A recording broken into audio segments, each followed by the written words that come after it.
আসসালামু আলাইকুম। এসটিএমএল এর টেবিল ট্যাগের দ্বিতীয় ক্লাসে আপনাদের সবাইকে জানাচ্ছি স্বাগতম। আমি নোমান ইবনে রহমান বলছি। তো আজকের ক্লাসটি হচ্ছে, আমি ইতিমধ্যেই টেবিল ট্যাগ নিয়ে একটি ক্লাস করে ফেলেছি। আজকের টপিকটা হচ্ছে টেবিল ট্যাগের উপরই কিছু অ্যাট্রিবিউট এবং ক্যাপশন ট্যাগটি নিয়ে। তো ক্যাপশন ট্যাগটি নিয়ে আমি গত ক্লাসে আলোচনা করার সময় হয়নি, তাই আজকের টপিকটির মধ্যে বা আজকের ক্লাসের মধ্যে এই ক্যাপশন ট্যাগটি নিয়ে আলোচনা করব। তো ক্যাপশন ট্যাগটি নিয়ে আলোচনা করার জন্য আমি এখানে একটি টেবিল তৈরি করে রেখেছি, যেটা গত ক্লাসে তৈরি করা ছিল, কিন্তু কিছুটা পরিবর্তন গত ক্লাসের তুলনায় এখানে পরিলক্ষিত হচ্ছে। যে দেখতে পাচ্ছেন যে আমার এই কাঙ্ক্ষিত যে টেবিলটি দেওয়া আছে, এই টেবিলের উপর কিন্তু XYZ নামক স্কুল একটি ক্যাপশন দেওয়া আছে, যেটা এই টেবিলের ক্যাপশন, টেবিলের একটি তথ্য, ছোট একটি তথ্য। এবং আরও কিছু দেখতে পাচ্ছেন যে স্টুডেন্ট আইডির পর নিচে যে 012, তারপর 01 নাজিম লেখাগুলো, বা নিচে যে 07802 নিহাব লেখাগুলো টেবিলের ভিতরে বিভিন্ন জায়গায় অবস্থান করছে। এবং আরও একটি বিষয় হচ্ছে, আমি গত ক্লাসে বলেছিলাম যে এই টেবিলের মাঝে মাঝে যে সেলের মধ্যে যে স্পেসগুলো থাকে, সেই স্পেসটা এখানে নাই, কিন্তু আমার কাঙ্ক্ষিত যে HTML কোডের মধ্যে স্পেস আছে। তো আমি ওই স্পেস কিভাবে এখান থেকে বাদ করব সেটি নিয়ে আজকে বিস্তারিত আলোচনা করব। তো ভিডিওটি শুরু করার আগে আপনাদেরকে বলে রাখি, আপনি যদি আমার চ্যানেল নতুন হয়ে থাকেন তাহলে অবশ্যই আমার চ্যানেলটিকে লাইক এবং সাবস্ক্রাইব করবেন, এবং পাশে থাকা বেল আইকনটি ক্লিক করতে ভুলবেন না। তো চলুন কাজটি শুরু করা যাক।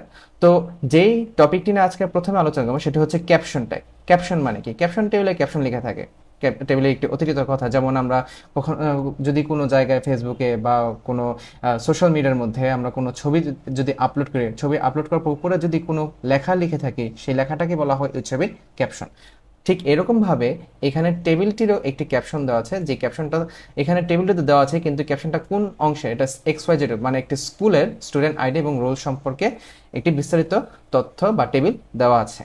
তো এই XYZ স্কুল লেখাটি এই টেবিলের ঠিক উপরে মাঝ বরাবর কিভাবে বসাবো সেটির জন্যই আজকে আমি ক্যাপশন ট্যাগটি নিয়ে আলোচনা করতে যাচ্ছি। তো দেখুন, এখানে গত ক্লাসে অলরেডি আমি এই HTML কোডটি তৈরি করে রেখেছিলাম। গত ক্লাসে ঠিক যেরকম ছিল ঠিক সেরকম ভাবে এটা এখানে আছে। তো প্রথম কাজটা হচ্ছে, এখানে আমি কিছু অ্যাট্রিবিউট ব্যবহার করে এবং কিছু ট্যাগ ব্যবহার করে আমি আমার কাঙ্ক্ষিত যেরকম ভাবে চেয়েছিলাম সেই আকারে এটাকে আনার চেষ্টা করব। তো প্রথম কাজটা হচ্ছে এই স্টুডেন্ট আইডি রোল নেমের উপর ক্যাপশনটা নেই, মানে XYZ নামক স্কুলের যে লেখাটি সেটা কিন্তু এখানে নেই। সেটা লেখার জন্য আমাকে প্রথম যে কাজটি করতে হবে, এই যে এখানে টেবিল বর্ডারটা দেখতে পাচ্ছেন, এখানে ক্লিক করব। ক্লিক করে এন্টার প্রেস করব। এন্টার প্রেস করার পর এখানে আমি ক্যাপশন ট্যাগটি ব্যবহার করব। ক্যাপশনটা একটি লেখার পর এখানে আমার প্রথমে স্কুলের নামটি কি ছিল? XYZ school. স্কুল লিখে যদি দেখেন, কন্ট্রোল চেপে যদি এসে ক্লিক করি, দেখতে পাচ্ছেন আমার এই পাশে এই ওয়েব পেজটির মধ্যে XYZ লেখাটি কিন্তু উঠে গিয়েছে। তো XYZ লেখাটি যে এখানে উঠলো সেটা হচ্ছে একমাত্র ক্যাপশন ট্যাগের সহায়তায়। তো ক্যাপশন যে কোনো টেবিলের ক্যাপশন নির্ধারণ মানে মূল তথ্যটি নির্ধারণ করে থাকে। এরপরে আরও কিছু তথ্যাবলী নিয়ে আজকে আলোচনা করব, কিছু অ্যাট্রিবিউটের কথা বলছি আমি। তো অ্যাট্রিবিউটের মধ্যে প্রথম যে অ্যাট্রিবিউটটা আমি ব্যবহার করব সেটা হচ্ছে হাইট এবং উইথ। ঠিক আছে, এখানে আমি প্রথমে ব্যবহার করবো কোথায়? হাইট এবং উইথ। হাইট এবং উইথ কেন ব্যবহার করবো খেয়াল করে দেখুন, আমার নিচে যে উদ্দীপকটি দেওয়া আছে সেই উদ্দীপকের মধ্যে কিন্তু স্টুডেন্ট আইডি রোল নেমের মাঝখানে যে তথ্যগুলো বসানো টেবিলের মধ্যে কিন্তু উইথটা কিন্তু মোটামুটি তুলনামূলকভাবে অনেকটুকুই বড়। তো এই উইথটাকে বড় করার জন্য আমাকে এখানে উইথ নামক একটি অ্যাট্রিবিউট আছে, সেটি ব্যবহার করতে হবে। এটি টেবিলের প্রশস্ততা নির্ধারণ করে থাকে। তো এটা যদি নির্ধারণ করতে চাই তাহলে আমার এই টেবিলটাকে কি করতে হবে, সম্পূর্ণ টেবিলটাকে আমার উইথ বাড়াতে হবে, হাইট উইথ বাড়াতে হবে। তো হাইট উইথ বাড়াবো কিভাবে? তো এটা বাড়ানোর জন্য আমি কার হাইট উইথ বাড়াচ্ছি? আমি টেবিলের হাইট উইথ, তাই টেবিল ট্যাগের মধ্যে আমি যাব। টেবিল ট্যাগের মধ্যে এই যে বর্ডারের পর অ্যারো অ্যাঙ্গেল ব্র্যাকেটের ঠিক এই মাঝে এখানে ক্লিক করে একটু স্পেস দিব। স্পেস দেওয়ার পর এখানে লিখবো কি, প্রথমে লিখলাম উইথ লিখে সমান দিব, ডাবল কোটেশন অটোমেটিক্যালি এসে পড়েছে। আপনাদের যদি না আসে তাহলে এটা বসিয়ে নেবেন। উইথ লেখার পর আমি এই টেবিলের উইথটাকে নির্ধারণ করব। তো উইথটাকে যদি নির্ধারণ করি, আমি সাপোজ আমি এটা দিলাম 300 পিক্সেল সাইজে। 300 পিক্সেল সাইজ দেওয়ার পর যদি খেয়াল করে দেখুন, এখানে কিবোর্ডে কন্ট্রোল যদি এসে ক্লিক করি, দেখতে পাচ্ছেন যে আমার কিন্তু এই টেবিলটির কিন্তু উইথটা সামান্য পরিমাণে বড় হয়ে গিয়েছে। এরপর যদি আমি টেবিলে হাইটটা যদি বাড়াতে চাই, ঠিক একই রকম কাজ, এখানে ক্লিক করবেন, ক্লিক করে এখানে হাইট লিখবেন, HEIGST দিলাম। এটা দেওয়ার পর এখানে আমার হাইটটি কত ছিল? হাইট দিলাম সাপোজ এখানে 100 দিলাম। 100 দিয়ে কিবোর্ডের কন্ট্রোল চেপে যদি এসে ক্লিক করে দেখতে পাচ্ছেন আমার টেবিলের কিন্তু হাইটটাও তুলনামূলকভাবে বড় হয়ে গিয়েছে। সো এই উইথ এবং হাইটগুলো টেবিলের দৈর্ঘ্য প্রস্থ নির্ধারণ করে থাকে এবং এগুলো লিখতে হবে টেবিল ট্যাগের মধ্যে, কারণ এটা টেবিলের উইথ এবং হাইট নির্ধারণ করে। এরপর যে বিষয়টি আমি গত ক্লাসে বলেছিলাম যে আমার এই টেবিলটার মধ্যে দেখতে পাচ্ছেন যে বর্ডারগুলো আছে, বর্ডারের মধ্যে কোনো সেল স্পেসিং নাই, মানে একটা বর্ডার সাথে আরেকটা বর্ডার একদম সংযুক্ত, কিন্তু আমার HTML কোডে কিন্তু ঠিক ওইরকম ভাবে আসেনি।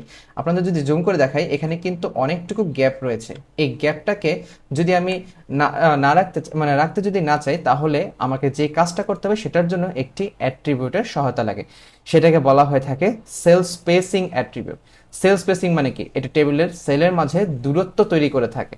তো আমি যদি এটাকে দূরত্বকে যদি কমাতে চাই, তাহলে প্রথম যে কাজটি করতে হবে সেটা হচ্ছে এখানে যেহেতু এটা টেবিলেরই অন্তর্ভুক্ত, তাই টেবিলটাকে আবার যাব, এখানে হাইট উইথের পরে মানে উইথ এবং হাইটের পরে স্পেস দিলাম, স্পেস দিয়ে লিখলাম সেল স্পেসিং।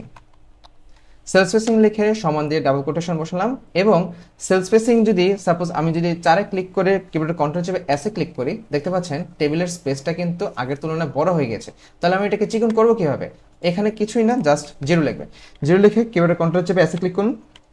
দেখতে পাচ্ছেন যে আমার টেবিলে কিন্তু এখন আর স্পেস নেই, এটা টেবিলটা কিন্তু এখন আমার কাঙ্ক্ষিত ওয়ার্ডের মধ্যে যেভাবে লিখেছি ঠিক ওই রকম আকারেই কিন্তু আমার HTML কোডে এসেছে। তো এই সেল স্পেসিং দিয়ে যে কোনো টেবিলের মাঝখানে থাকা যে ঘরগুলো আছে মানে সেলগুলো আছে, সেলগুলোর মধ্যেকার দূরত্বকে নিয়ন্ত্রণ করে থাকে। তো আশা করি এটা বুঝতে পেরেছেন। এখন আমি এর পরের টপিকটিতে আসি। পরের টপিকে স্টুডেন্ট আইডি, রোল নেম এগুলো স্বাভাবিক লাগে, কিন্তু আপনারা যদি একটু খেয়াল করে দেখুন, এখানে 01201 এবং নাজিম লেখাটা কিন্তু টেবিলের ঠিক মাঝখানে অবস্থান করছে। এবং কথা হচ্ছে মাঝখানে যদি অবস্থান করে তাহলে এটাকে কিভাবে সমাধান করব, বা আমি আমার কাঙ্ক্ষিত HTML কোডে এগুলোকে মাঝখানে আনবো কিভাবে? এগুলোকে মাঝখানে আনতে গেলে আমাকে একটি ট্যাগ আরেকটি অ্যাট্রিবিউট ব্যবহার করতে হবে, সেটা হচ্ছে অ্যালাইন অ্যাট্রিবিউট। অ্যালাইন হচ্ছে ব্রাউজারের উইন্ডোতে কোনো টেবিলের ঘরে যে কোনো তথ্যকে সারিবদ্ধ করে থাকে। অ্যালাইন মানে হচ্ছে সারিবদ্ধ করা। অ্যালাইন মানে হচ্ছে সারিবদ্ধ করা। তাহলে আমি এটাকে সারিবদ্ধ করব কিভাবে? সারিবদ্ধ করার জন্য যদি একটু খেয়াল করে দেখুন, আমি এখানে গেলাম, আমার পুরা যদি আপনি প্রশ্নে খেয়াল করে দেখুন, এখানে পুরা সারির মধ্যেই কিন্তু সবগুলো ওয়ার্ডই মানে সবগুলো তথ্যই কিন্তু মাঝ বরাবর অবস্থান করছে। আর মাঝখান বলতে আমরা কিন্তু সেন্টার বুঝে থাকি। তো এখানে আমি করব কি, এটা কত নাম্বার সারি? এটা ছিল আমাদের দ্বিতীয় সারি। তো দ্বিতীয় সারি মানে হচ্ছে দ্বিতীয় TR নামক যে ট্যাগটি আছে সেটা, এটা এই টিয়ারটা হচ্ছে প্রথম সারির ট্যাগ, তারপর নিচের টিয়ারটা হচ্ছে দ্বিতীয় সারি, তারপর এই টিয়ারটি হচ্ছে তৃতীয় সারির অন্তর্ভুক্ত। তো আমার কাজটা কোথায় করছি? আমি কাজটা করছি দ্বিতীয় সারির উপর, তাই আমি দ্বিতীয় সারির যে টিয়ার ট্যাগটি রয়েছে এর মধ্যে যাব। তো এর মধ্যে গিয়ে ঠিক অ্যাঙ্গেল ব্র্যাকেটে ঠিক এইখানে ক্লিক করব, ক্লিক করে এখানে একটু স্পেস দিব, স্পেস দিয়ে অ্যালাইন লিখব, ALIGN, অ্যালাইন। অ্যালাইন দেওয়ার পর আমার যে কাঙ্ক্ষিত তথ্যটি আছে মানে এই সম্পূর্ণ টেবিলের যে টপিকগুলো আছে, এই টেবিলের টপিকগুলো কোথায় আছে? মাঝ বরাবর। তাই এখানে ক্লিক করে লিখবো সেন্টার।